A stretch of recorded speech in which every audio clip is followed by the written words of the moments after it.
all aboard the imagination balloon! Some people fear imagination isn't real, but I tell them that they're wrong. 'Cause whenever I want to play and pretend, I just sing the imagination song. Imagination.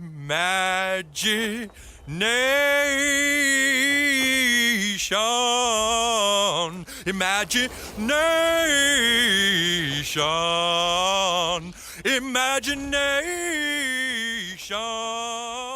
Hey everybody and welcome back to What the Hell Happened to Them? A title fight is brewing. That's right, this season, Eddie Murphy versus Jim Carrey. I am your host, Patrick Skeyhill, and joining me on the line is a man who wants his googah, Joe Vekeman. I need my googah! And on the audio boards is Lev Van Rensselaer, reminding me to remind you that you can email the cast at whathappenedtothem@gmail.com. And our sponsor this week is Super Duper. Tired of never getting the best gags on your friends? Want to be a wild, practical jokester? Try the Super Duper and get those friends duped.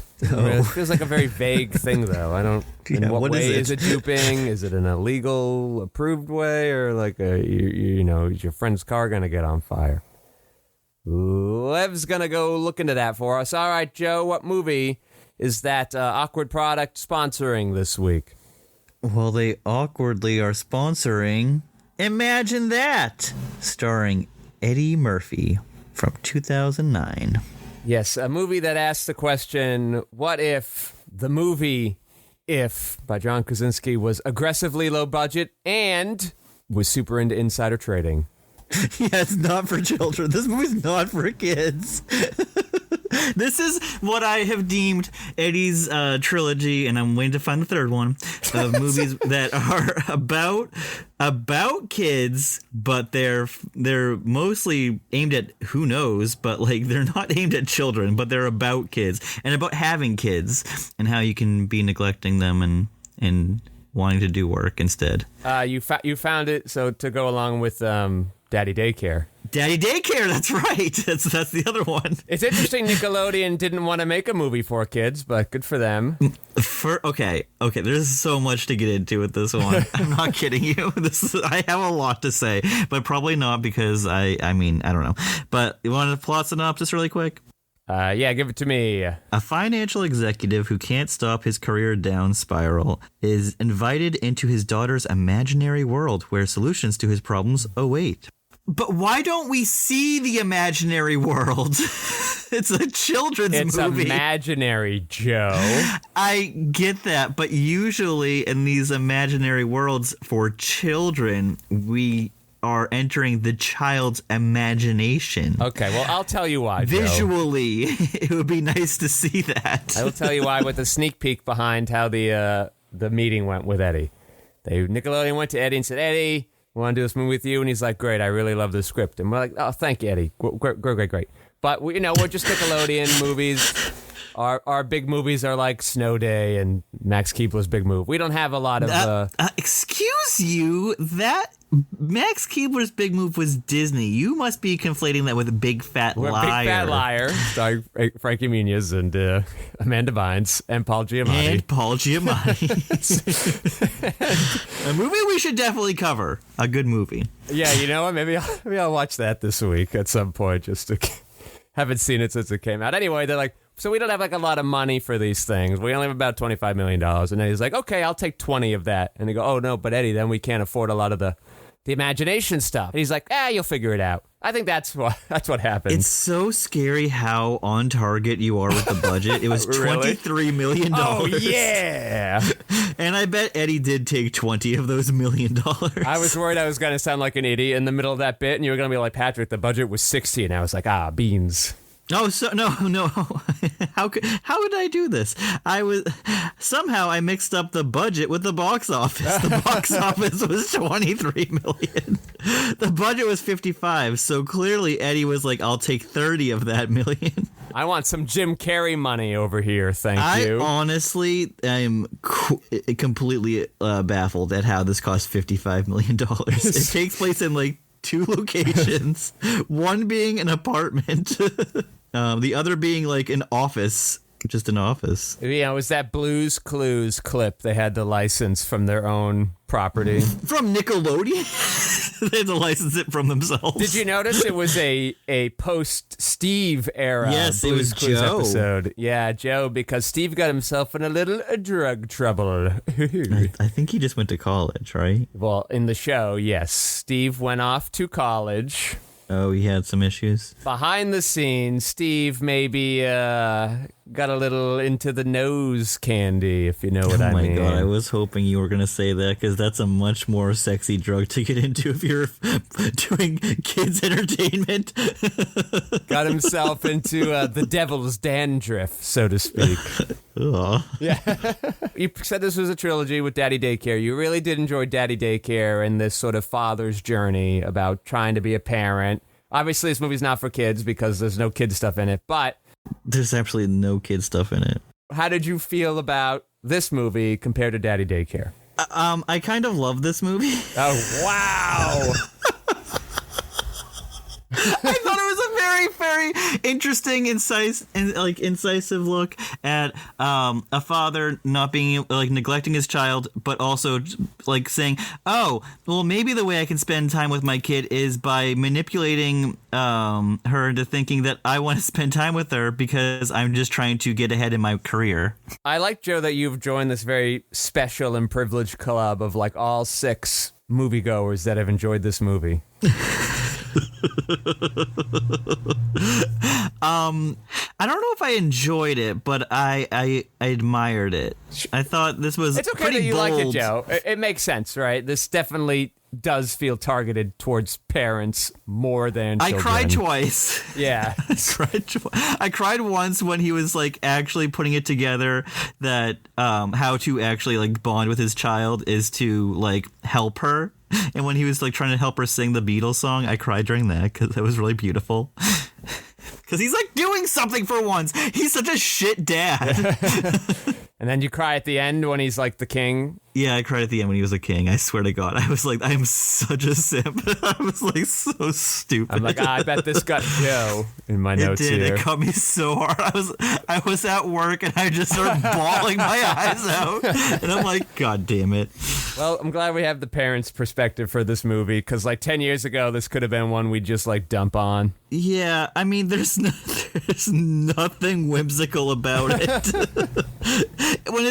I was so surprised because oh shit, a Nickelodeon movie. Okay, we're gonna go really hardcore kids kids movie in this. And then I was kind of surprised at how just low key boring not for kids this is. There's nothing that says I'm gonna bring. If I brought Ellie to this, God forbid if I brought Julie into this, they would be bored out of their minds. I was kind of locked in. I was what is he gonna do to actually is this is he ever going to go to an imaginary world? And then after the 3rd time of them just jumping around in his apartment, I'm no. The answer is no. We're not going to go anywhere special. We're just going to have to make believe, which, sure. It seems like the movie expects us to expect to go to an imaginary world. And that's why that very first scene where Eddie goes there, the blanket's over the camera, and we hear the girl, and she's like, "All right, Dad, we're here." And we open it up, and suddenly we're just oh, this is just the apartment again. We're in Eddie's POV of being unimpressed that we're still in the apartment. So the movie knows we're being let down there. I fucking hated the beginning, that cold open where they're 1 week, then they're 1 week ago. I hate that shit. I hate it so much. Oh, we started at an interesting point of the movie because we didn't know how to begin our movie, and now we're going to flash back to the actual beginning of our movie. We gotcha. We hooked you in. It's the worst. They sort of needed it because that kink thing's important for the 3rd act, and it never really comes up in the first 2 acts. We needed that voiceover narration to be he used to be a king. Because that was the only reason why it stuck out in my mind for when he did that at the end. So good work, editor. One thing we need to really talk about is what the fuck is going on with Mr. Thomas Hayden Church in this movie. Oh, you mean Lowell from Wings? He plays Johnny Whitefeather. Yeah, we haven't seen him since Charlotte's Web on this podcast. I mean, we kind of catch him once every season for Spanglish. Remember him in Spanglish? I don't remember him in Spanglish at all. And we've watched that He twice. plays Taya Leone's like the guy that she's like going, like he's like gonna hook up with her, and like, she's gonna cheat on her husband with him. That is not coming back to me at That's all. so. We rewatched that too, didn't know, and like I like a person who was on an old sitcom, and that's not registering in any part of my brain. It was the same year as Sideways. He was having a little mini comeback then, I guess. Yeah. Wow. Don't remember it at all.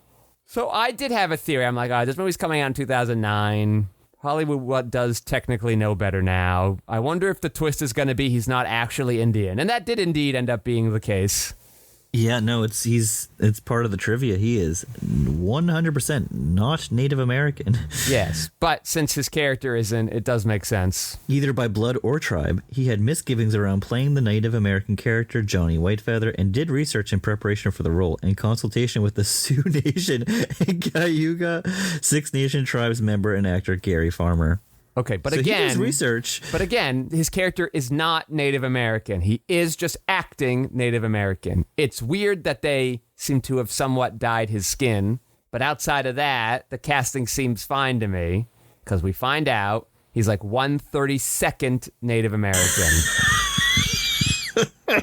So I think it's a perfectly fine casting. You have a guy that can do a voice that makes us think he's Native American. He's doing a stereotypical Native American style of voice. It ended up working out fine for me. This movie has a long first act, or at least it feels long. This movie did feel very long. I was just caught up in the moment with this movie because I was just like, wow, it's just so hell bent on not being fun. Yeah. It's just not fun. There's nothing fun about this movie, and I admire that. That is a bold. That's bold for your Nickelodeon kids movie. Anyway, let's go back to the Nickelodeon meeting, and they're like, all right, Eddie, here's how we see the film. It's going to be about you trying to do some stock market investment stuff, and then that's kind of the whole vibe. There's no fun children whimsy in there. No, there's so much to do with like how his career works, and there's nothing to do with him like going into his daughter's imagination. Yes, exactly. And Eddie's like, okay, I like this. No whimsy in a kid's movie. I'm on board. And they're like, also, Eddie, we saw you in Dreamgirls recently, and we're going to add in a lot of singing for you to do.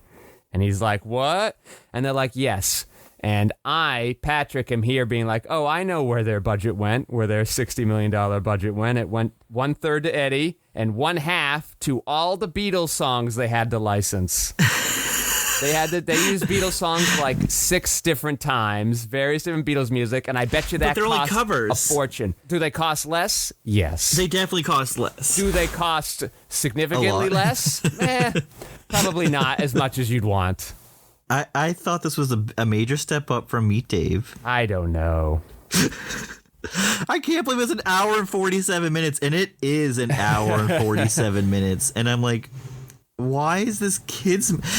The whole thing is just so baffling. But I saw the writers, and I remembered the writer Ed Solomon. I'm like, I've seen that guy's name before somewhere. It was a team of writers. It was Ed Solomon and Chris Matheson. Do you know the movies they are associated with? Nope. So, together, they have written on Laverne and Shirley. Oh, wow. That is a callback. It's Gary Shandling's show. I just want to be clear. Laverne and Shirley came out in the late 70s and early 80s, and this movie came out 30 years after that. So what are these guys in their 60s writing this Nickelodeon? No wonder this movie's not for kids. They're probably in their 50s, yeah. They wrote Bill and Ted's Excellent Adventure. They wrote Bill and Ted's Bogus Journey, Mom and Dad Save the World. Never heard of it. Super Mario Brothers movie. Not the one you're thinking of, people. No. And they wrote Men in Black. It sounds like they hadn't worked in a decade and were just taking anything they could get. And then they wrote Charlie's Angels. Oh, okay. All right. They've worked more recently in the respect of this movie than I had expected. 9 years before the movie came out. Charlie's Angels. That sort of feels like the odd man out there. Yeah, I agree. Then they did the remake of The In-Laws with Michael Douglas and Albert Brooks. That came out. I saw that. I don't remember anything about it. Then they made Imagine That, and then they wrote Now You See Me, Now You See Me Too. Oh my God. Bill and Ted Face the Music. They came back to finish off their characters. Makes sense. Then they wrote No Sudden Move, the Soderbergh movie. Then they wrote his newest movie coming out this year. Yes, Soderbergh's third movie, The Christophers. How did they get in the orbit of Steven Soderbergh? They were like, I'm a huge fan of Imagine That. I really loved Eddie just being an asshole. They started writing his TV shows. They wrote Mosaic and they wrote Full Circle. Is that his too? Okay, so they just got trapped in cheap TV jail. Yeah. The Nick. The Nick? That's right. That's yeah. that's a Soderbergh show. The hospital show. Yeah. Yep. They were like, we've worked on at Nickelodeon. Now we'll work on the Nick. The Nick. Yeah. They didn't work on. They don't have any credits on the Nick though. All right then. Yeah. So yeah, they were born in 1960. So yeah, they're old.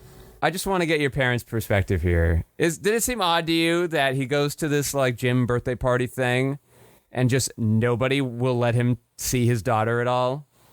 And then like he can't even like call up that household afterwards and be like, hey, can you put my daughter on the phone for 30 seconds? He has to break into their home to see his daughter. Does it seem odd to you? I think they needed some semblance of a scene with Eddie interacting with other children to make this feel like more of a kind of a kids movie, or go to a place where kids play. I did like him trying to like haggle with the little kid. Yes, that kid's funny. Yes, it just was like, what this guy was his friend for the first half of the movie. Why is he like being a dick to him now? Or why are they so afraid to let him talk to his daughter? It just felt very, very manufactured. Oh, this also makes sense. The working title for the film was Nowhere Land, which is like the ending song. Ah, yes. Yeah, this is just a strange movie, and I really only like it because of how strange and how off-putting it was. And you like Charlie Sheen's dad.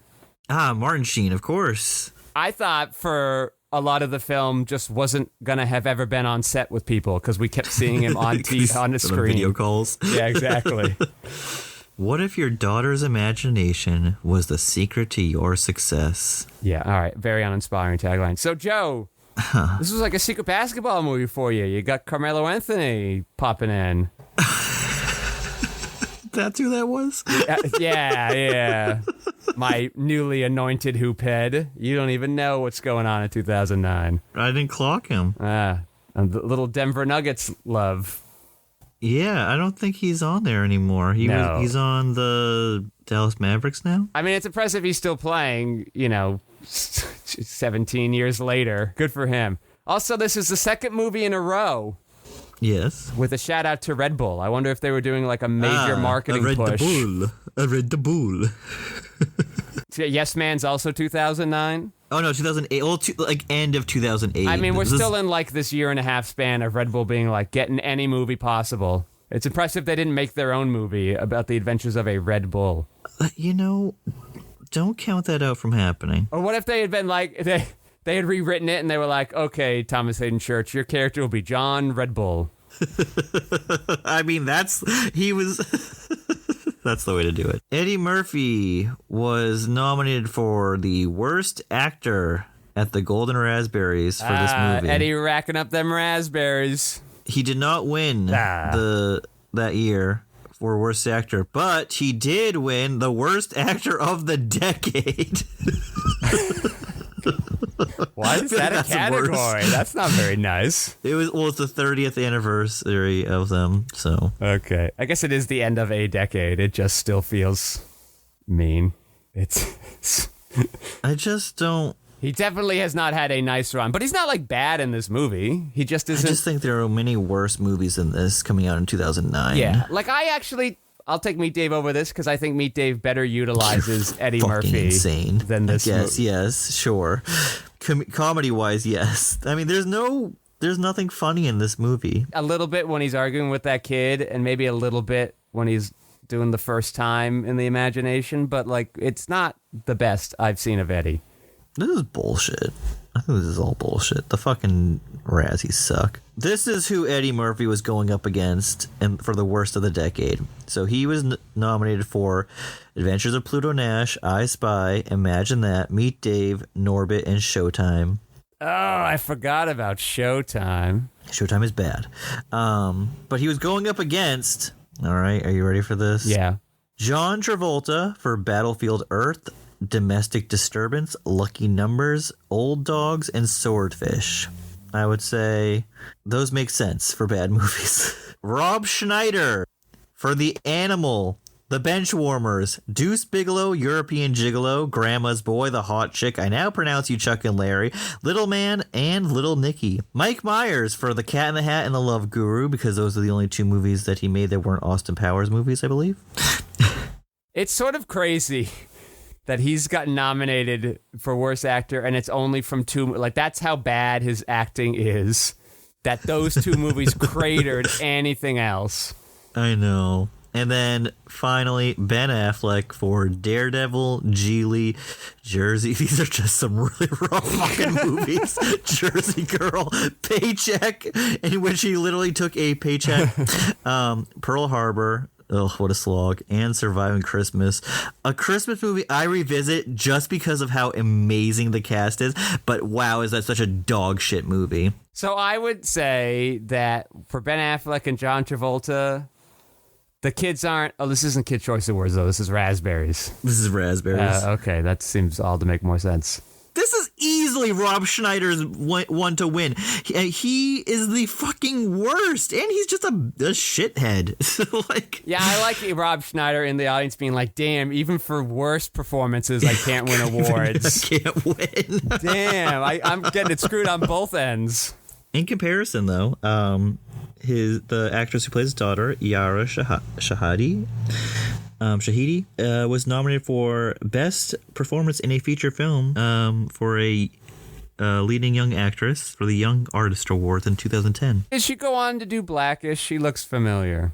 What did she do? She is 25 years old now, and she is known for not many movies, but she's done Blackish. That's right. Season 1 through 3, recurring 4 through 8. Yeah, because then she goes off on her spinoff, Grownish. Mm-hmm. Yep. She did 3 Below. She did 2 episodes of Scandal. She did 1 episode of Patrick's favorite new television show, Bad Teacher. Did you clock her in there? No. Jalissa. She played Jalissa. No, she wasn't a major character. Yeah, she did an episode in Family Guy. She did an episode of Shit My Dad Says, Wizards of Waverly Place. She did an episode of Cold Case. Her first role, I believe, is in 1 episode of Entourage. Yep, so she's been around. She's into political activism. That's cool. Oh, speaking of teachers, did you see the teacher in this movie? In like the 2 scenes she had? What a babe. She could go... She could go, "That's my boy" on me any day. Okay, hold on. I don't remember who the teacher was. Well, yeah, she was in like a scene and a half, so that's fair. Okay, well, I want to know who you're talking about. I just don't... Yeah, good luck finding her. What was her name? Miss Davis? Dude, I don't know. She was barely a character. Oh, she's been in some stuff. If it's Miss Davis, because that sounds like a teacher's name. Okay, I'll look it up too to help you out. If it's Miss Davis, then we've seen her before. She's in 2 Jumanji movies. I think this was the mom.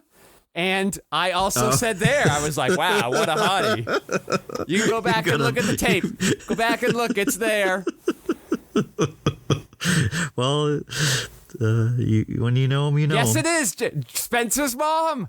There it is. That's so funny. Oh, my God. You're too much. Oh, you know what? She was also in The Electric State. Now maybe I got to watch that.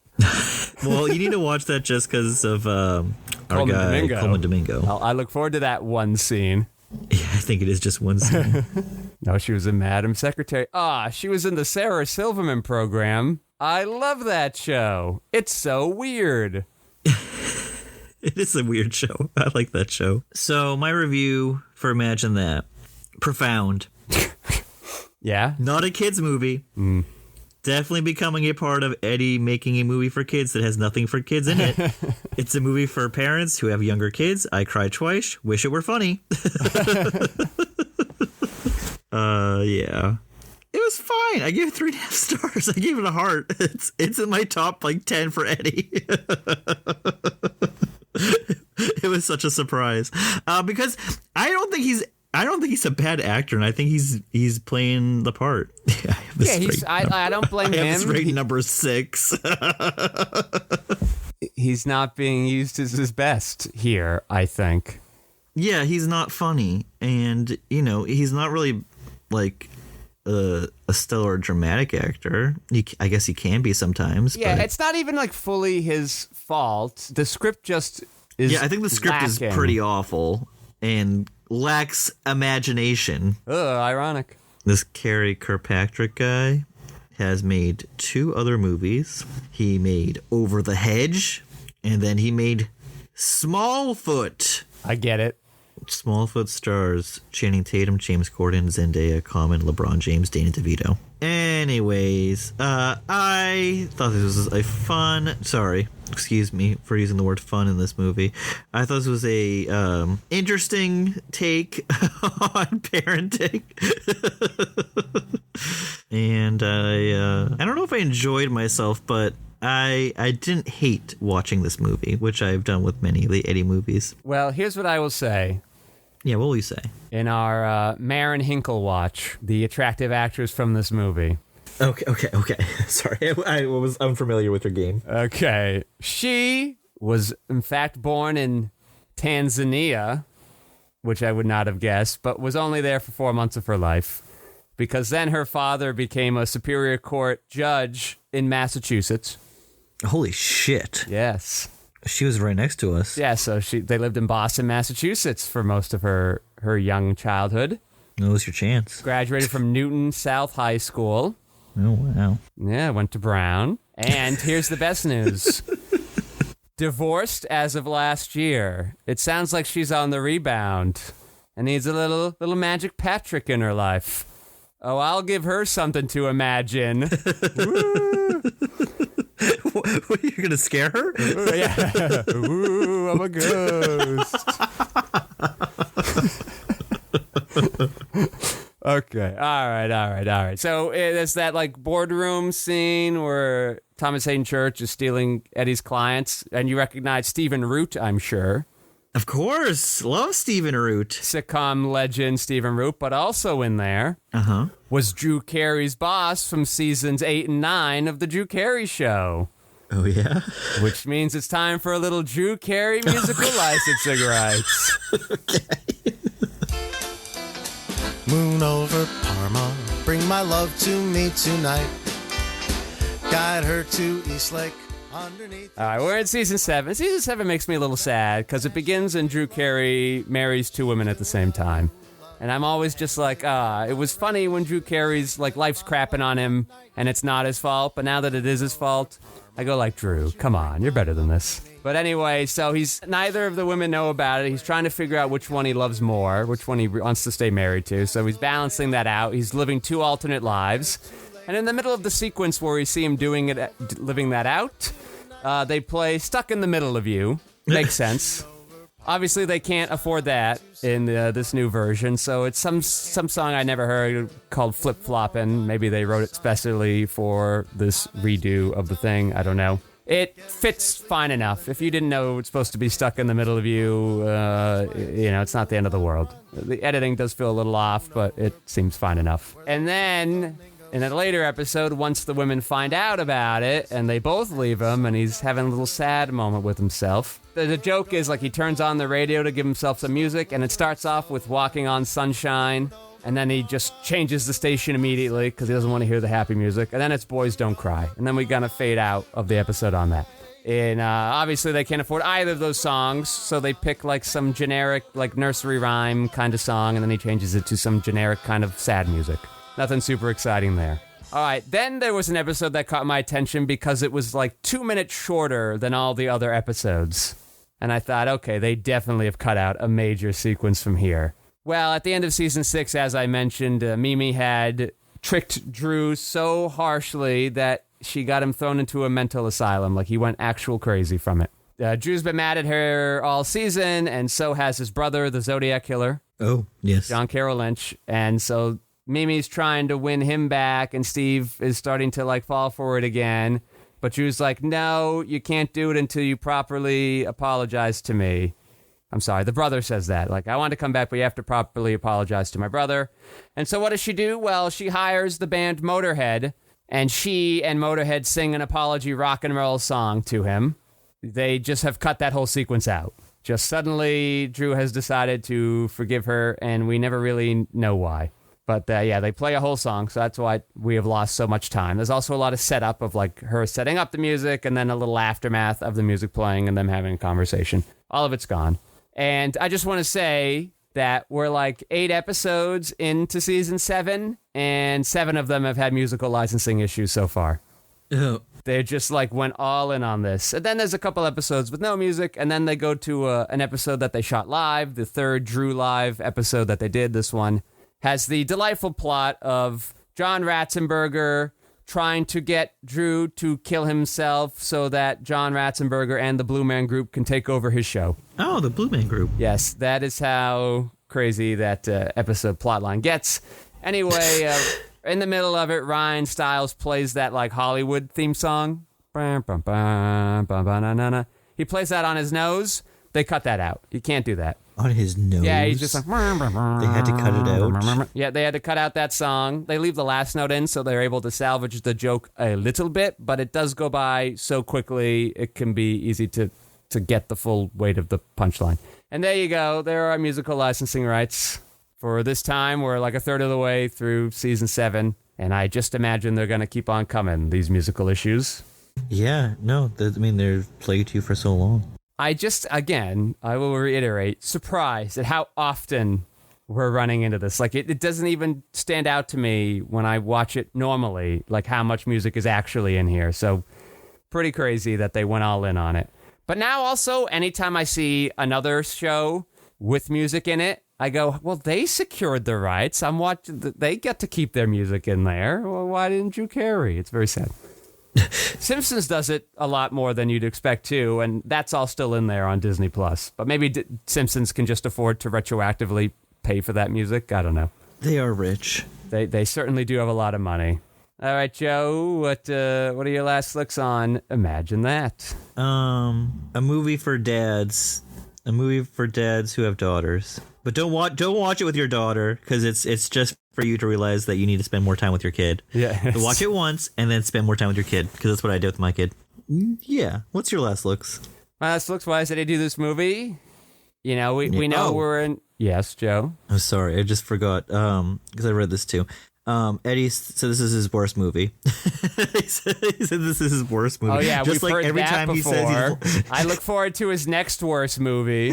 Every time he doesn't like the movie or it gets bad reviews, Yeah. he says this is his worst movie. Okay, sorry. What does Roger Ebert have anything to say about this movie? I think Roger was not able to do reviews at this point. Yeah, right. Really right now. No worries. Why would RogerEbert.com need to have anything written by Roger Ebert? It's fine. I mean, I could check there. Nah, it's okay. It's all right. Why does Eddie do this movie? Well, we know Eddie's in his like movie for his kids era, though it does seem odd that he's done this movie that his kids probably wouldn't even want to watch. Does like he has to know, right? He gave it 2.5 stars Out of 4? out of 4. Seems high. maybe just he like has me. a daughter too. I don't know if he has kids. Does he have kids? He has no little Rogerettes. He says it's a pleasant, unassuming fantasy in which a high-powered investment advisor gets advice from his daughter's imaginary friends. We never see the friends, but we see a great deal of the daughter and a charming performance from newcomer Yara Shahidi. Yes, that's exactly how I love my fantasy films. Aggressively grounded. Imagine That is amusing without ever being breakout funny. Still shiv to the stomach. Except for one scene loudly appreciated by the kiddies in the audience at the screening I attended when he makes pancakes and Olivia insists he had them covered with gobs of ketchup, mustard, chocolate sauce, and hot sauce. Kids may not get all the verbal jokes, but playing with what verbal jokes? But playing with food, they understand. I like that Roger went to the screening full of kids, like little kid critics for their school newspapers, maybe, or the producer's like, wow, we have a stinker here. Let's load kids in here, so when the kids find it funny, the critics will have to believe that it works. He also says Murphy stays interestingly in character, not going over the top. He does his usual rapid-fire dialogue and desperate invention, but more sanely than usual. The film is really about the father-daughter relationship, and Murphy comes through as sincere, confused, lonely, and with a good heart. The key to the chemistry between them is Yara Shahidi's work as the daughter. The child actor is doing all the heavy lifting, and Eddie is just like catching the things she's throwing. I agree. I mean, that's probably how you have to work with a child actor. You have to do a lot of reacting because you can't always control what they do, but you can control what you do. So I can buy that. I don't buy what Roger's saying about like, oh yeah, Eddie's doing his usual Eddie stuff. I feel like that wasn't in there. I think that was part of the problem I had with the movie is I wanted more of that. I agree. But other than that, good work, Roger. Okay. Yes. I'd like to thank our sponsor. We got anything on Super Duper over there? Okay, I'm told Super Duper is actually under 3 simultaneous lawsuits for their product, so perhaps not something very safe to use, whatever it is doing. All right, I'd like to thank, though, Lev Van Rensselaer for minding those audio boards and keeping us sound so slippery smooth. I'd like to thank my co-host, Joe Vekeman, for stopping by. Oh, thank you. And I am your host, Patrick Scale. You can find my features, documentaries, short films, video essays, animations, behind-the-scenes footage, and so much more at QuixoticUnited.com and social media, presumably with a similar sounding name. Thank you all for listening. Joe, say goodnight. Good night. Imagination, imagination, imagination, imagination, imagination. Imagination. Wait, 8 Simple Rules had Peggy? Yes, that was the wife on 8 Simple Rules. I had no idea that was Peggy. Oh, yes, indeed.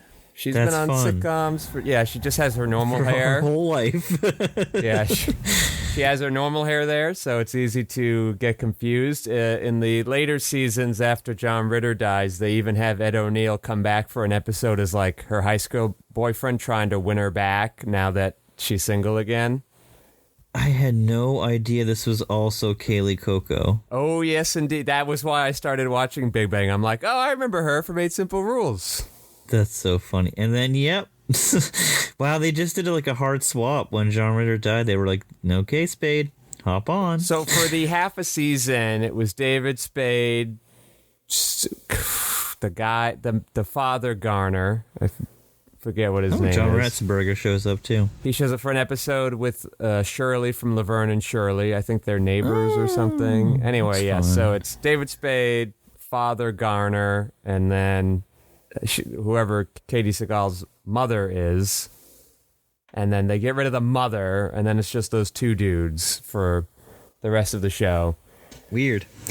Yeah, David, it didn't last much longer without John Ritter. Yeah. John Ritter's got some understandable. great lines in that one, though. Like, I'm going to, like, roll those out when I'm a dad and, like, my daughter's bringing home boys. I'm just going to, like, throw those out into the wild. And You know you're going to have a girl already? Yeah. One girl, one boy, I think, is the plan. Oh, yeah, you got a plan? Yeah. Well, do what Oprah says. Get the underwear that constricts the balls, and then the underwear that doesn't constrict the balls, and then you'll have the boy and the girl. I don't know which one's which. The ball constriction does mess with what kind of sperms are going where. I don't know. I always remember that stupid Oprah episode. I'm like, what the fuck? You can do that? Look under your seats, everybody. It's ball constriction underwear. You get some ball constriction, and you get some ball constriction. Like, do you have like the briefs or the boxers? You got to get them both. You got to have them on rotation. Well, I mean, that's how you get one or the other. I would be very afraid if I had 2 boys. Really? But I would also be very afraid if I had 2 girls. Yeah, me too. Ooh. Like, I need the balance. I don't want them, like, teaming up. If they're different genders, that buys me time early in life. Yeah, well, no, I mean, that's what I've got, and I love it. It's really great. I can tell you that from a friend I have who has 2 boys, and seems like a little bit of a struggle sometimes when she's it's all male in her family, and she's the only lady. You know, I think back to Louis C.K., R.I.P. But he sort of explained the difference between boy children and girl children, and it always resonated true to me. Where he's like, yeah, boy children, they'll beat you up or cut off your arm or whatever, but, like, they'll leave your soul intact. But a girl, they'll, like, fuck you up psychologically. And then he tells the story about, like, how one of his daughters broke the other daughter's toy, and then the daughter's like, now you have to break one of her toys.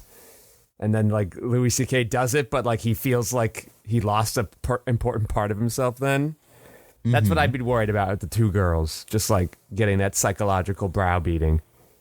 Oh, yeah, well, I can tell you, the thing about girls is they're a lot more complicated. Yeah. Boys are so simple.